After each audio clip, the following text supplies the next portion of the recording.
Quasimodo charged up the steps into the bell tower.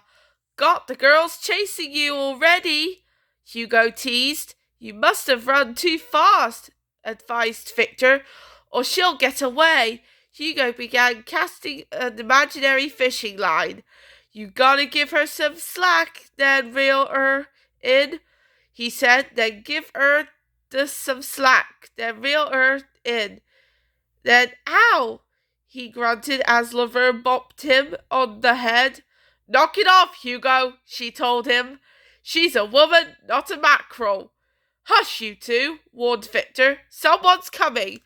Esmeralda, with Deshali at her heels, burst into the room.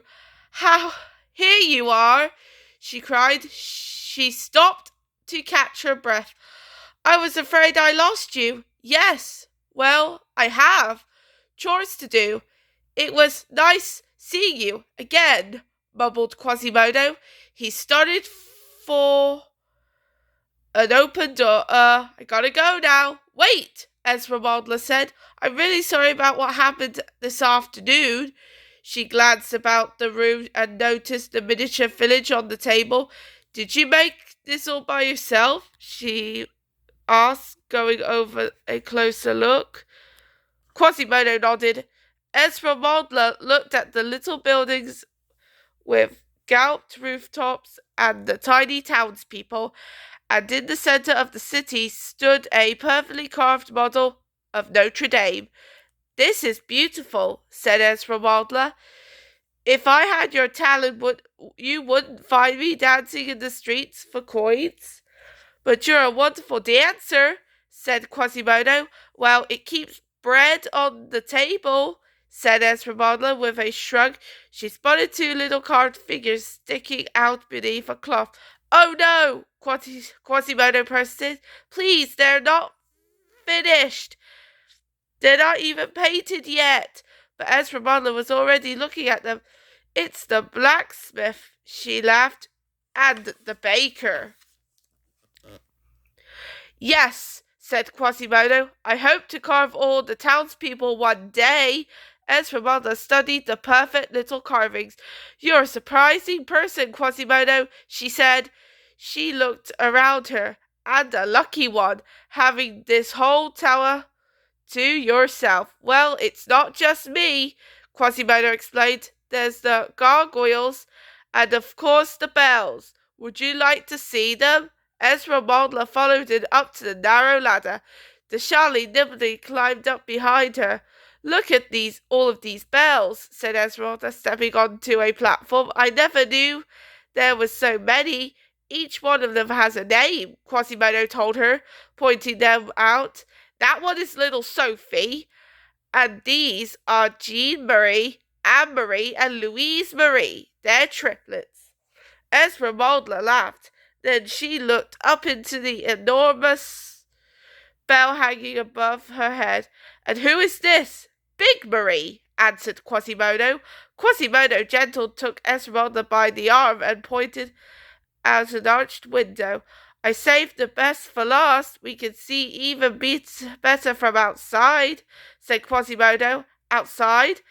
There's a little stairway leading to the roof, he said. Just be careful up there. It was now sunset all over the city. People were lighting lamps in the houses as they watched the river turn from rose to dark blue. Then the stars twinkled in the black night sky. I bet the king himself doesn't have a view like this, said Esmeralda. I could stay up here forever. Well, you could you know, Quasimodo told her. You have sanitary. Esmeralda shook her head. Sanitary? But not freedom. We gypsies don't do well inside stone walls. Even Frollo understands that.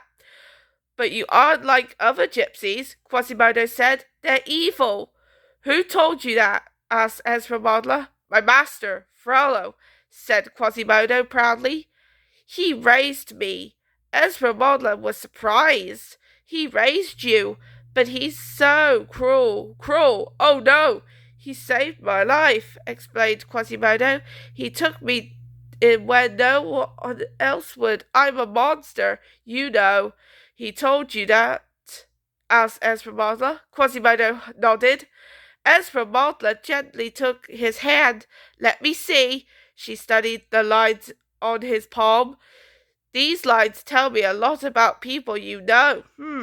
This means you're shy. And insolent too. Really? Asked Quasimodo. That's funny, continued Esmeralda. I don't see any. Quasimodo peered closer. Any what? Monster lines. Esmeralda showed him his hand. Not a single one, Quasimodo, she said. Now you look at me. Do you think I'm evil? Oh, no, answered Quasimodo. You're kind and good and a gypsy, said Esmeralda. So you see, maybe Frollo is wrong about both of us.